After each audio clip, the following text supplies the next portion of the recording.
So we are starting with inflation. तो उससे पहले we will complete all the important the situation coverage in the scheme. The first one is the PM गरीब कल्याण अन्न योजना. तो गरीब कल्याण अन्न योजना है, इसमें हमको 5 किलो फूड ग्रेन्स दिया जाएगा पर month to the beneficiaries covered under the NFSA act. ठीक है. तो मिनिस्ट्री ऑफ कंज्यूमर अफेयर्स के अंदर आता है, जो फूड एंड पब्लिक डिस्ट्रीब्यूशन है मिनिस्ट्री ऑफ कंज्यूमर अफेयर्स के अंदर आता है, ये चीज़ याद रखिएगा. ठीक है.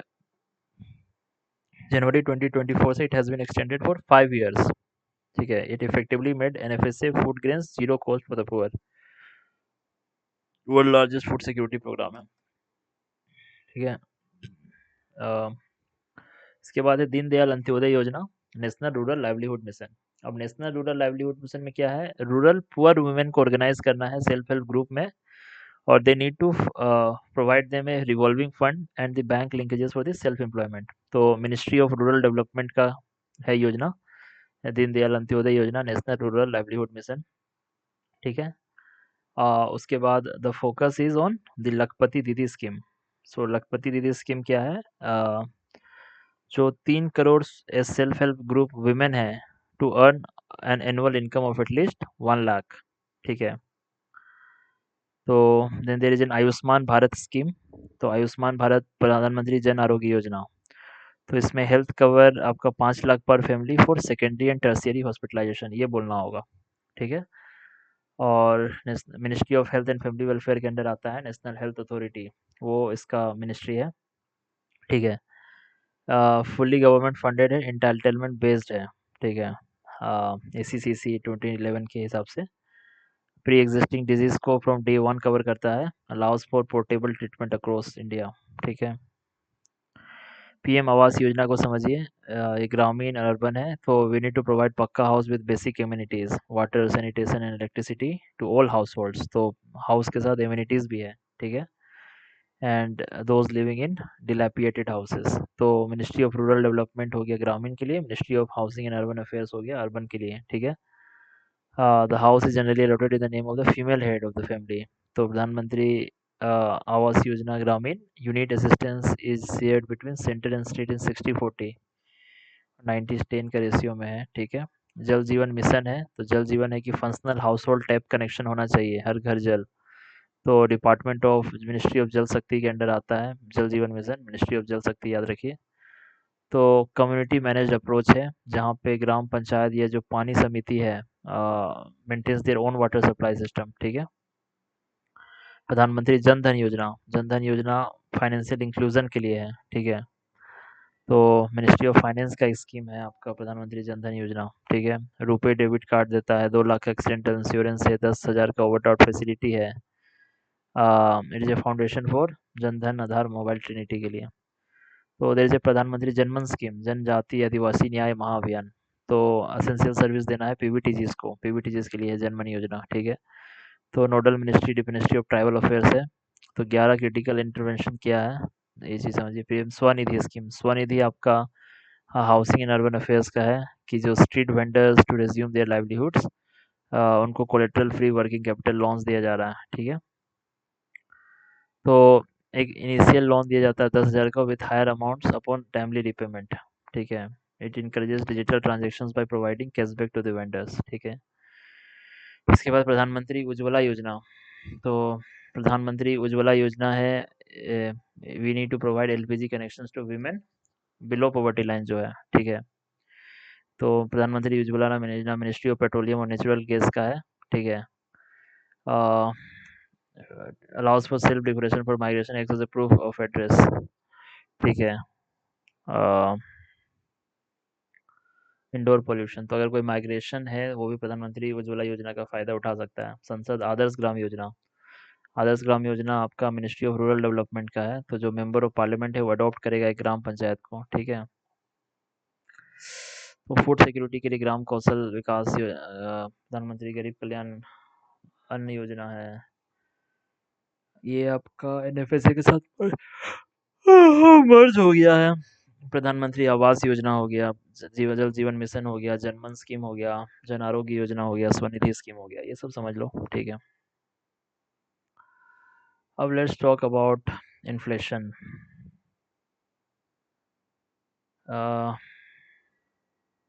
ठीक है, क्या है inflation? So let's do one thing. Let's start understanding the inflation. So inflation क्या है? अगर there is a too much money, if it chase the very few gods, you say that it is causing inflation. Okay? So inflation में क्या होगा? It will reduce the purchasing power of money. Okay. So we are losing the real value in medium of exchange. Okay. So when we say how inflation is good, okay. So पहला, it is a growth stimulant, मतलब आज खरीदो तो आज का consumption inflation बढ़ा देगा, ठीक है। इट अवॉइड डिफ्लेशन, सबसे पहला चीज तो इन्फ्लेशन का काम ये है। And it will do the real wage adjustment, ठीक है। तो it is easy for firm to inflation erode the wage, ठीक है। This is the thing. So there is a demand pull inflation. Demand pull inflation क्या है? When there is an aggregate demand is greater than aggregate supply, so economy get boom, government expenditure increases, and it give the excess money supply, ठीक है। This is the first thing. Now there is a cost push inflation. Now cost push inflation is that when the cost of factor of production increases, it is the cost push inflation, it goes to consumers. The third one is the structural inflation, that due to the poor infrastructure, outdated technology, insufficient supply chain, it causes the structural inflation. Okay, so there is a wage price spiral, ठीक है। First of all, you need to understand the CPI retail inflation. Okay.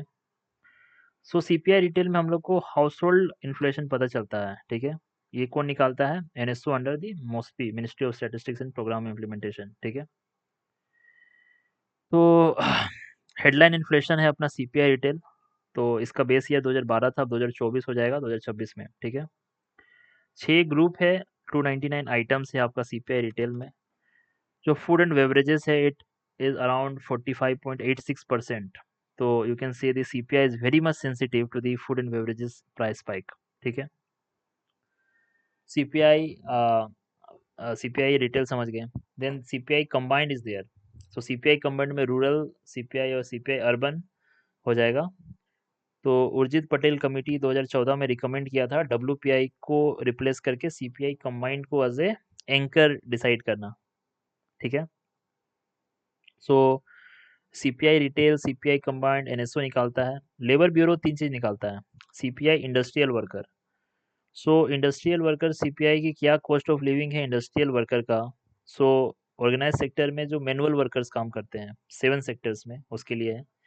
इसका base year change नहीं हुआ है, ये 2016 का ही base year लेके चल रहा है। तो जो डीए कैलकुलेट होता है गवर्नमेंट एम्प्लॉयज का इंडस्ट्रियल वर्कर्स का, तो वो सीपीआई इंडस्ट्रियल वर्कर से होता है, पहला चीज।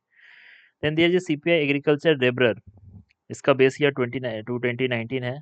तो जो एग्रीकल्चर वर्कर का मिनिमम वेज निकालना रहता है, वो CPI agriculture worker agriculture labour से निकलता है, ठीक है। इसका भी 57.8% जो है फूड का है, ठीक है। दे दीजिए CPI rural. So agriculture labourer plus all other manual labour जो है सीपीआई रूरल दिखता है। इसका बेस ईयर 2019 है, फ्रॉम 1986 से 1987 तक, ठीक है। हाँ, तो सीपीआई इंडस्ट्रियल वर्कर का है 2016, रूरल और एग्रीकल्चर लेबरर का है आपका 2019, ठीक है। तो एंजल्स लोग क्या बोलता है कि जैसे आपका इनकम बढ़ेगा तो आपका जो प्रोपोर्शन है फूड में वो घटेगा, ठीक है। तो सीपीआई एग्रीकल्चर लेबरर में आप देखिए, और आप आ जाइए सीपीआई इंडस्ट्रियल, इसमें कहाँ ये 58% से घट के 46% पे आ गया है सीपीआई कंबाइंड में, ठीक है। इसके बाद सीपीआई क्या है? Is the personal cost of living. और डब्ल्यूपीआई क्या काउंट करता है? Is a cost of doing business for trader, कि बिजनेस का क्या कॉस्ट है डूइंग का, ठीक है। सो डब्ल्यूपीआई क्या चेक करता है? Wholesale price index. तो ये होलसेल प्राइस इन्फ्लेशन, तो आ, ये क्या चेक करेगा? तो average change in price of good at wholesale level पे क्या प्राइस चेंज हो रहा है, ये कौन निकालता है? Ministry of consumers and ministry of consumer affairs निकालता है। और आपका डीपीआईटी होता है, इंडस्ट्रियल एंड इंडस्ट्रीज ट्रेनिंग ऐसे करके, सीए चीफ इकोनॉमिक एडवाइजर निकालता है डब्ल्यूपीआई, ठीक है। तो ये आपका ट्रैक करता है at the very first point of bulk sale जहाँ पे होगा ना, वो डब्ल्यूपीआई वहाँ पे ट्रैक करेगा। तो इसका भी जो ये है आपका बेस ईयर वो 2011-12 का है, ठीक है। तो ये केवल गुड्स को चेक करता है, डब्ल्यूपीआई में सर्विस नहीं आता। तो डब्ल्यूपीआई का बास्केट में 697 आइटम है। तो अराउंड 499 आइटम्स 299 आइटम्स है आपका सीपीआई के बास्केट में। डब्ल्यूपीआई के बास्केट में ज़्यादा आइटम है, अराउंड 697 आइटम है। तो मैन्युफैक्चर्ड जो प्रोडक्ट है उसका 64.23% वेटेज है, ठीक है। जो टेक्सटाइल हो गया, केमिकल्स हो गया, बेसिक मेटल्स हो गया, प्रोसेस्ड फूड हो गया, ठीक है, वो मैन्युफैक्चर्ड में आ रहा है processed food. Then there are some primary articles. Primary articles हो गया अराउंड 22.862%। तो जो फूड आर्टिकल्स होगा, grain, vegetable, non food, minerals, ये सब हो गया प्राइमरी आर्टिकल्स में, ठीक है। Then there is a fuel and power, that is around, so manufactured products, primary articles और fuel and power, petrol, diesel, electricity, coal, ये सब आपका 13.15% में आएगा, ठीक है। तो डब्ल्यूपीआई में आप प्राइमरी आर्टिकल्स को मिला लीजिए या आप मैन्युफैक्चर्ड प्रोडक्ट्स को मिला लीजिए, तो फूड का वेटेज यहाँ पे 24.38% है। जबकि वहाँ पे आपका फूड का वेटेज अराउंड 45.86% था सीपीआई में, ठीक है। तो रिटेल प्राइस सीपीआई और डब्ल्यूपीआई में डाइवर्जेंस है, ये आपको समझना होगा, ठीक है। तो जो रिटेल का जो प्राइस होता है वो टाइम लेता है अगर ड्रॉप हुआ होलसेल लेवल पे, ठीक है, क्योंकि जो टैक्सेशन और रिटेल का वजह से नीचे आने में टाइम लगता है, ठीक है। तो आप जब सीपीआई का देखिएगा, इसमें वेट का फुटेज कितना है, वेट का फूड का वेटेज कितना है, 45.86%। फूड का है डब्ल्यूपीआई में 24.4%। सीपीआई में आपका सर्विसेज 28% है, जबकि इसमें सर्विस नहीं है, ठीक है। उसमें आपका local supply chain, agriculture output भी इंक्लूड होता है। इसमें ग्लोबल कमोडिटी प्राइस के हिसाब से सेंसिटिव है, मतलब 64.2% चीज़ है जो ग्लोबल कमोडिटी वाला प्राइस है, ठीक है। तो लोकल अगर हमको सप्लाई चेन, एग्रीकल्चर आउटपुट के बारे में पता है तो सीपीआई को देखेंगे। तो रिटेल काउंटर पे मेज़र होता है, ये फैक्ट्री गेट पे मेज़र होता है डब्ल्यूपीआई, ठीक है। तो इसमें इनडायरेक्ट टैक्स इंक्लूड नहीं होता है, इसमें टैक्स, ट्रांसपोर्ट, रिटेल मार्जिन सारा कुछ इंक्लूड होता है। ये 5 चीज़ आप याद रखिए। फूड का कितना वेटेज है, सर्विस इंक्लूड हो रहा है कि नहीं हो रहा है, लोकल है कि ग्लोबल है, अगर ये कहाँ कहाँ मेज़र हो रहा है, और इसमें टैक्स इंक्लूड हो रहा है कि नहीं हो रहा है, बेसिक याद रखना है। डब्ल्यूपीआई का नीड अब क्यों है भैया, फिलोसफी लेवल पे समझे कि डब्ल्यूपीआई एक लीडिंग इंडिकेटर है। मतलब होलसेल प्राइस में जो चेंज होगा वो हम लोग फोरकास्ट कर सकते हैं कि अब रिटेल प्राइस में भी चेंज होने वाला है, तो अर्ली वार्निंग सिस्टम है। तो डब्ल्यूपीआई जीडीपी डिफ्लेटर भी है। तो रियल जीडीपी निकालने के लिए नॉमिनल जीडीपी बटा जीडीपी डिफ्लेटर करते हैं हम लोग। तो जीडीपी डिफ्लेटर में हम लोग बहुत समय तक डब्ल्यूपीआई को ही यूज कर रहे हैं, ठीक है। तो input cost falling faster then the price of final good. तो negative WPI to deflate nominal number, real GDP push forward, ठीक है। तो अगर जीडीपी डिफ्लेटर नेगेटिव है तो रियल जीडीपी बढ़ेगा, ठीक है। तो इन्फ्लेशन में डब्ल्यूपीआई इंक्रीज हो रहा है, ठीक है। इन्फ्लेशन जब होगा तो डब्ल्यूपीआई इंक्रीज होगा, डिफ्लेट हायर नंबर तो रियल जीडीपी श्रिंक करेगा, ठीक है। तो डिफ्लेशन में डब्ल्यूपीआई डिक्रीज हो रहा है, तो लो नंबर तो रियल जीडीपी बढ़ेगा, ठीक है। ऐसे करके समझिए। तो डब्ल्यूपीआई का क्या नीड है, पहला अर्ली वार्निंग सिस्टम है, जीडीपी डिफ्लेटर है, तीसरा है बिजनेस प्लानिंग करने के लिए, long term constructions, escalation clauses, ये सब प्लान करने के लिए, सेक्टर के हेल्थ के लिए डब्ल्यूपीआई है, जैसे हम लोग वहाँ जीवीए को ट्राई कर रहे थे। So when we talk about agricultural policy, so input cost उसके लिए है। तो रमेश चंद कमेटी का नाम याद रखिए। तो रमेश चंद कमेटी 2024 में बोला है कि वी नीड टू मॉडर्नाइज, कि कैसे हम अपना इंडस्ट्रियल और होलसेल इन्फ्लेशन को ट्रैक करेंगे, ठीक है। तो ये बोल रहा है कि भैया हम लोग अपना बेस ईयर चेंज करो। तो अभी बेस ईयर जैसे 2011-12 का है, 2022-23 करने का बात हो रहा है, बास्केट को रिवाइज करने का बात हो रहा है, और प्राइस कैसे लेंगे उसका बात हो रहा है, ठीक है। ये चीज़ है, क्योंकि अभी डब्ल्यूपीआई में वीकनेस क्या है, तो परचेज पैरिटी इंडेक्स जो है पीपीआई का बात हो रहा है। तो वीकनेस क्या है डब्ल्यूपीआई में, पहला चीज़ वही टैक्स नहीं है, इसके बाद आपका सर्विस सेक्टर नहीं है, डबल अकाउंटिंग का यहाँ एक इशू आ रहा है, ठीक है। ठीक है, तो हम लोग को प्रिसाइज पॉइंट ऑफ प्रोडक्शन पे होना चाहिए, ना कि गेट पे होना चाहिए। तो डबल अकाउंटिंग वाला यहाँ पे इशू आ जा रहा है, ठीक है। हाँ, तो अब हम लोग को बेस ईयर चेंज करने के लिए बोल रहा है, क्यों? क्योंकि अब करंट मार्केट के कंडीशन के हिसाब से मार्केट प्राइस रिफ्लेक्ट करेगा, पहला चीज। दूसरा, तो जो ओल्ड बेस ईयर में दिक्कत क्या था कि जो प्राइस जिसका घट चुका है, जो टेलीकॉम सेक्टर हो गया, टेक सेक्टर हो गया, उसको ओवर एस्टिमेट कर रहा है, और जहाँ पे प्राइस सर्ज किया है उसको अंडर एस्टिमेट कर रहा है। और फिर एक्यूरेट डिफ्लेटर बनेगा, ठीक है। एक्यूरेट डिफ्लेटर कैसे बनेगा? क्योंकि बहुत सारा नया सेक्टर्स आ गया है, जैसे कि गिग इकोनॉमी, डिजिटल इकोनॉमी, तो उसको हिसाब से जो रियल जीडीपी को प्रेडिक्ट करेगा, ठीक है। तो अब ज़्यादा अच्छा तरीके से जीएसटी फॉर्मलाइजेशन, पीएलआई इंसेंटिव, इस सबको कैप्चर कर सकता है अपना डब्ल्यूपीआई। ये पॉइंट हम लोग को बोलना होगा, ठीक है। सो कोर इन्फ्लेशन क्या है? कोर इन्फ्लेशन आपको समझना होगा कि long term trend by stripping seasonal shocks. तो सीजनल शॉक्स को अगर छोड़ दीजिए तो इन्फ्लेशन का लॉन्ग टर्म ट्रेंड क्या है, वो आपका कोर इन्फ्लेशन है, ठीक है। तो inflation being driven by the permanent factors like rising wage, high consumer demand, ठीक है। और कोर इन्फ्लेशन क्या होता है? हेडलाइन सीपीआई माइनस, उसमें आप फूड बेवरेज और फ्यूल और लाइट को हटा दीजिए, तो वो कोर इन्फ्लेशन बन जाएगा, ठीक है। ठीक है। अब पर जो फ्यूल एंड लाइट जो होता है, उसमें जो आपका कैटेगरी है, उसमें जो एलपीजी और इलेक्ट्रिसिटी का ही है। तो मिसलेनियस के अंदर होता है आपका पेट्रोल डीजल। तो कोर रिफाइंड कोर इन्फ्लेशन क्या है कि कोर इन्फ्लेशन से भी आप इसको हटा दीजिए, पेट्रोल डीजल को, व्हीकल को, ठीक है। तो आपका रिफाइंड कोर इन्फ्लेशन आ जाएगा, ठीक है। तो जो कोर इन्फ्लेशन है ये बताएगा कि आपका जो इन्फ्लेशन है परमानेंट नेचर का है, ठीक है। तो बहुत सारा टाइप का इन्फ्लेशन है जो हम लोग को समझना है, लाइक द क्रीपिंग, जहाँ पे 3% तक होगा, फिर वॉकिंग, गैलोपिंग, देन इफ 50% से ज़्यादा इन्फ्लेशन है तो then we see this in hyper inflation. Deflation हो गया कि इकोनॉमी में आपको nobody want to spend, economy गिर रहा है। There is a disinflation. Disinflation मतलब रेट ऑफ इन्फ्लेशन में रिडक्शन हुआ है, disinflation. Then we talk about stagflation. तो स्टैगफ्लेशन क्या है? There should be a stagnant economic growth plus high inflation is the stagflation. तो इकोनॉमिक ग्रोथ स्टेगनेंट है, inflation भी ज़्यादा है, that is stagflation. Then there is a skewflation. Skewflation क्या है कि कुछ स्मॉल ग्रुप ऑफ कमोडिटी है उसमें प्राइस राइज हुआ, तो दैट इज द स्क्यूफ्लेशन, ठीक है। तो there is a bottle neck inflation कि supply fall drastically while demand remains the same, तो वो हो गया bottle neck inflation. Then there is a suppressed inflation. Suppressed inflation क्या है कि गवर्नमेंट प्राइस कंट्रोल यूज किया है to stop price from raising, तो वो सप्रेस्ड इन्फ्लेशन हो गया, ठीक है।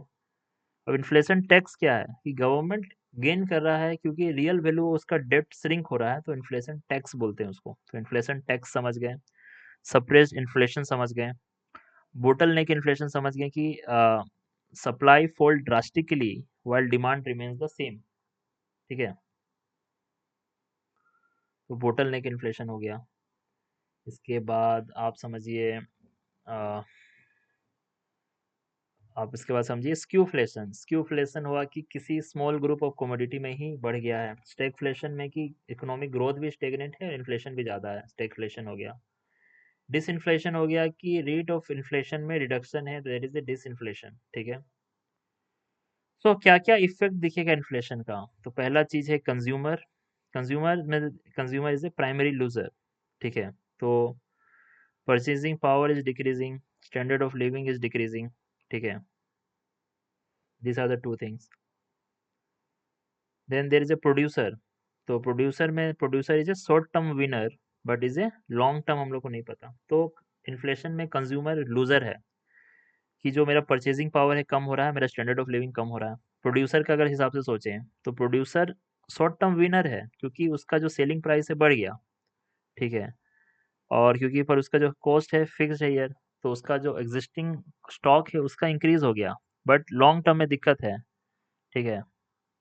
तो आपका जो अब नया कॉस्ट बढ़ गया होगा वो आपका सारा प्रॉफिट खा सकता है, या अब जो पीपल है वो बंद भी कर सकता है खरीदना। तो प्रोड्यूसर के लिए शॉर्ट टर्म में फायदा है, लॉन्ग टर्म में दिक्कत है। जो बोरोवर है वो विनर है, मतलब कि जो अब आपको पैसा देना है वो कम हो गया है, रियल डेप्ट जो है वो श्रिंक हो गया है, ठीक है। उसके बाद जो लेंडर है वो लूजर है कि अगर मान लो अगर हम फिक्स रेट ऑफ इंटरेस्ट में देते हैं, तो अगर रियल वैल्यू अगर इन्फ्लेशन आउटप्लेस कर दे रेट ऑफ इंटरेस्ट को तो लेंडर लूज करेगा, ठीक है। जो सेवर है वो भी लूजर है कि there is a hidden tax on saver, ठीक है, वो भी है। इन्वेस्टर इन्वेस्टर जो है वो भी लूज करेगा, ठीक है। जो रियल एसेट है, जो मान लो एसेट में इन्वेस्ट किया है वो जीतेगा, बिकॉज जो हार्ड एसेट है वो अप्रिसिएट करेगा। जो इक्विटीज है, हाँ, वो भी विनर है। तो इन्वेस्टर आप बोलिएगा कि अगर वो बॉन्ड में किया है जो कि फिक्स्ड इनकम है जिसमें, वो घटेगा, जबकि जो रियल एसेट या इक्विटी में किया है इन्वेस्ट, वो इन्फ्लेशन से जीत रहा है, ठीक है। जो टैक्स पेयर है, ठीक है, तो टैक्स पेयर में फिजिकल ड्रैग का बात हो रहा है। फिजिकल ड्रैग क्या होता है कि अगर हम आपका 10% रेज किए टू मैच द 10% इन्फ्लेशन, तो इससे आपका इनकम में कोई चेंज नहीं हुआ, but you are coming in the higher tax bracket, तो अब आपको हायर परसेंटेज ऑफ टैक्स देना होगा, ठीक है। नाउ द टैक्स कलेक्टर, तो जीएसटी और इनकम टैक्स तो इंक्रीज होगा for the short term gain, but there is a Oliver Tanzi effect. तो ओलिवर टेंजी इफेक्ट क्या बोलता है कि if inflation is very high, so there will be a delay in tax collection, so the real value to government also decreases, तो tax collector के लिए घटेगा, ठीक है। तो फायदा किसको किसको हुआ? प्रोड्यूसर को शॉर्ट टर्म में फायदा हुआ, बोरोवर को फायदा हो गया है थोड़ा सा, ठीक है। तो आपका जो रियल एसेट इक्विटी में जो इन्वेस्ट किया है, उसको जिसको जिसके पास पैसा आया है उसको फायदा हुआ है बाबू, ठीक है। टैक्स कलेक्टर को फायदा हुआ है, ठीक है। जिसके जिसके पास पैसा आया है सोचो कि उन लोगों को फायदा हुआ है, ठीक है। CPI, WPI, and GDP deflator. How much increase in GDP due to higher price rather than increase in output volume? ठीक है। CPI, WPI क्या करता है? ये pre defined basket of good को ही ट्रैक करता है, ठीक है। GDP डिफ्लेटर क्या करता है? ये पूरा इकोनॉमी का आउटपुट को ट्रैक करता है, ठीक है। तो GDP डिफ्लेटर का काम समझो कि GDP में कितना इंक्रीज आया due to higher price rather than actual में इनपुट आउटपुट वॉल्यूम से क्या चेंज हुआ वो दिखाने के बजाय, ठीक है। बट जो सीपीआई डब्ल्यूपीआई वो क्या है कि वो बता रहा है आ,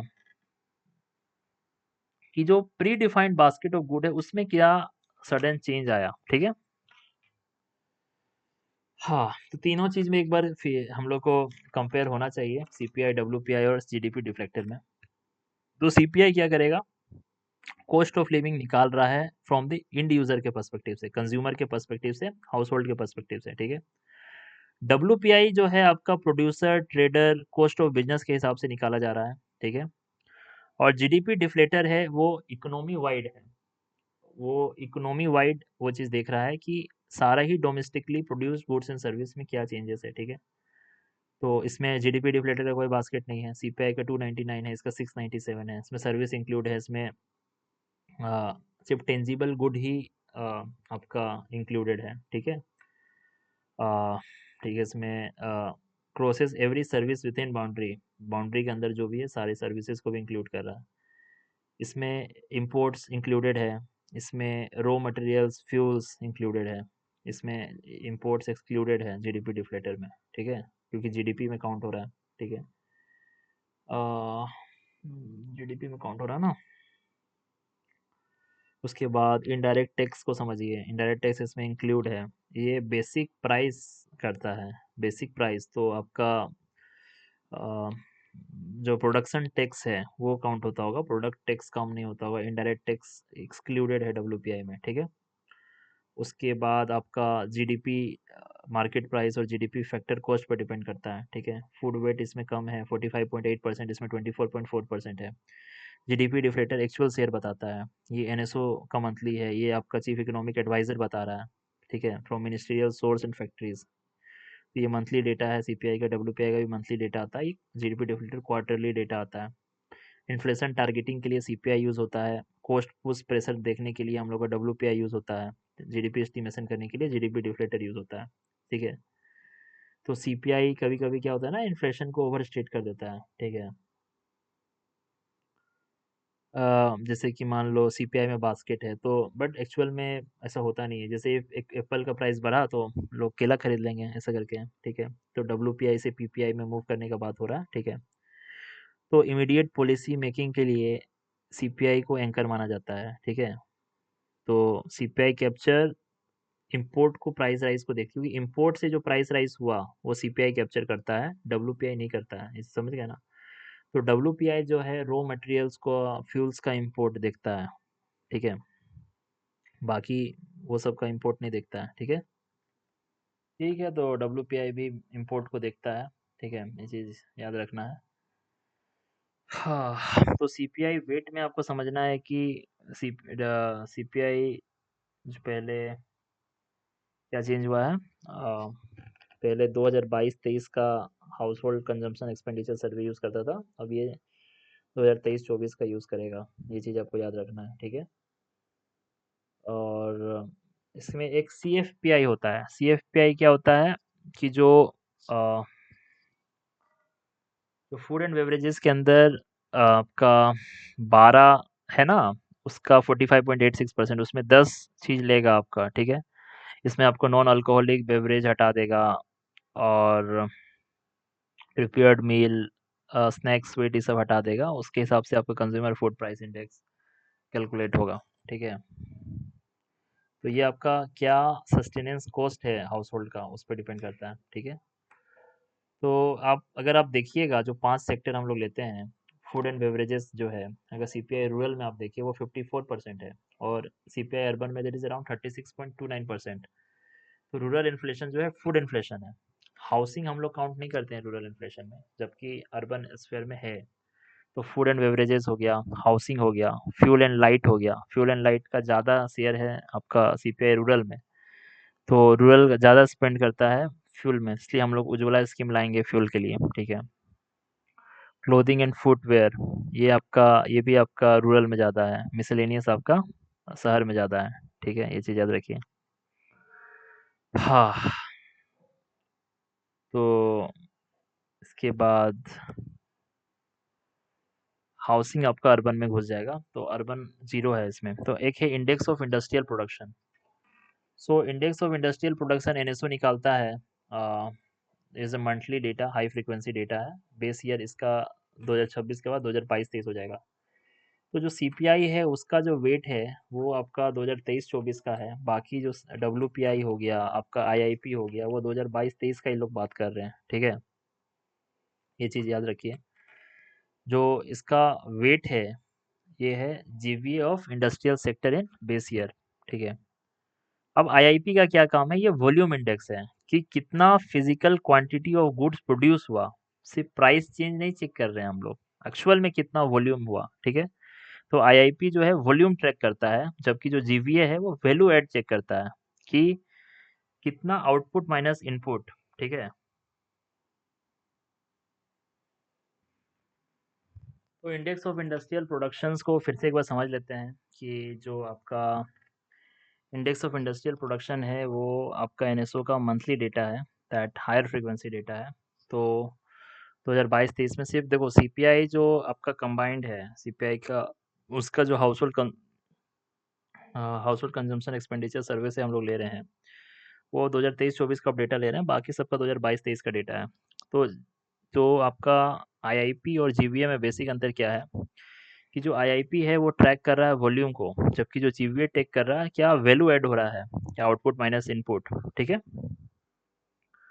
तो अगर रॉ मटेरियल का प्राइस इंक्रीज होता है, ठीक है, अगर प्राइस डिक्रीज होता है तो जीवीए इंक्रीज हो जाएगा, बट आईआईपी में चेंज नहीं होगा, ठीक है। सो but IIP was using the fixed bet on factories and fixed basket for the year. So उसमें आपको समझना होगा कि जो कोर इंडस्ट्री है आईआईपी में क्या क्या ये है, तो रिफाइंड प्रोडक्ट्स का सबसे ज़्यादा है, फिर इलेक्ट्रिसिटी का है, फिर स्टील का है, फिर कोल का है, फिर क्रूड ऑयल का है, फिर नेचुरल गैस का है, सीमेंट का है, फिर फर्टिलाइजर का है। तो आईआईपी में 40.27% वेटेज है, ठीक है, कोल इंडस्ट्री का। तो उसमें भी सबसे ज़्यादा है रिफाइंड प्रोडक्ट्स का। उसके बाद इलेक्ट्रिसिटी का समझिए, तो रिफाइंड प्रोडक्ट्स, इलेक्ट्रिसिटी और स्टील, ये 3 सबसे बड़ा सेक्टर है। उसके बाद कोल, क्रूड ऑयल और नेचुरल गैस, ठीक है। सबसे लास्ट में है सीमेंट और फर्टिलाइज़र। तो सीमेंट, फर्टिलाइज़र लास्ट में समझिए, आगे में सबसे ज़्यादा है आपका रिफाइंड प्रोडक्ट्स, वो समझिए, ठीक है। अभी लोग बोल रहा है कि न्यू जो बास्केट बनेगा वो मॉडर्न बनेगा, automatically replace factory with zero production for 3 months. ठीक है, तो आपका सेमीकंडक्टर, इलेक्ट्रॉनिक व्हीकल, ये सब ऐड हो रहा है। ठीक है, हाँ, ठीक है। तो मैन्युफैक्चरिंग सेक्टर में 77.6% है। ठीक है, माइनिंग का 14.4% है। तो मैन्युफैक्चरिंग, माइनिंग और इलेक्ट्रिसिटी, आईआईपी में ये तीन चीज़ है, सेक्टरल है। तो मैन्युफैक्चरिंग, माइनिंग और इलेक्ट्रिसिटी। तो जैसे वहाँ पे हम लोग का था डब्ल्यूपीआई में मैन्युफैक्चरिंग, प्राइमरी आर्टिकल्स और फ्यूल। तो इसमें मैन्युफैक्चरिंग में 77.6% है, माइनिंग 14.4% है, इलेक्ट्रिसिटी 8% है। ठीक है, यूज़ बेस के हिसाब से जो प्राइमरी गुड्स है 34% है। सप्लाई चेन को ट्रैक करना है, तो कंज्यूमर नॉन ड्यूरेबल और कंज्यूमर ड्यूरेबल है। तो कैपिटल गुड्स भी इसमें है। ठीक है, leading indicator of investment and capital expenditure. ठीक है, तो सप्लाई चेन को ट्रैक करेंगे तो इंटरनेशनल गुड्स भी इसमें है, consumer non durable, consumer durable है। ठीक है, इंफ्रास्ट्रक्चर गुड्स है। ठीक है, ये सब समझिए। तो यूज बेस्ड केस भी है आपका और सेक्टरल बेस्ड क्लासिफिकेशन भी हो रहा है इंडस्ट्रियल इंडेक्स प्रोडक्शन में। ठीक, हाँ, so we will talk about the demand pull inflation कि if there is a too much money, so it will chase the very few goods. Okay, so so पहला चीज है demand pull inflation. So demand pull inflation हम लोग जानते हैं, जब aggregate demand ज़्यादा होगा एग्रीगेट सप्लाई से। ठीक है, ये कब होता है? जब हाई ग्रोथ फेज होगा या एक्सेसिव गवर्नमेंट स्पेंडिंग होगा, तब होगा। ठीक है, द पोस्ट पेंडेमिक जो रिवेंज टूरिज्म था and spending surge in 2022 where limited hotel rooms and flights led to massive spike in travel.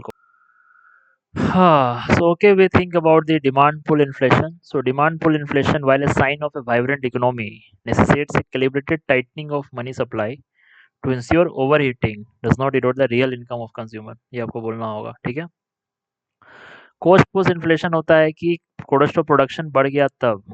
तो demand led prices, cost push inflation supply side shock की तरह काम करता है। और ये केवल मॉनेटरी पॉलिसी सॉल्व से सॉल्व नहीं होगा, ये स्ट्रक्चरल इन्वेस्टिगेशन करना होगा in logistics and fuel efficiencies में। ठीक है, और कोर और हेडलाइन इन्फ्लेशन आपको समझना होगा। हेडलाइन इन्फ्लेशन जो है आपका immediate cost of living crisis को पकड़ता है, जबकि जो पॉलिसी मेकर्स है वो कोर इन्फ्लेशन को पकड़ते हैं ताकि लॉन्ग टर्म जो स्टिकी प्राइस ट्रेंड है उसको पकड़ सकें। ठीक है, वेज प्राइस स्पाइरल है कि high inflation lead to 10% hike in dearness allowance with the increase their purchasing power triggers and all. ठीक है, तो डिब्रिएटिंग wage price spiral is critical for central bank to anchor inflationary expectation through transparent and credible communication. Imported inflation भी है कि critical imports में है तो इम्पोर्टेड इन्फ्लेशन आ जाएगा। स्क्यूफ्लेशन हो गया कि पल्सेस क्राइसिस, ओनियन स्पाइक्स जो है कि कुछ स्क्यूफ्लेशन फूड आइटम्स में दिखेगा, तो mask the success of the monetary policy in other sectors. ठीक है,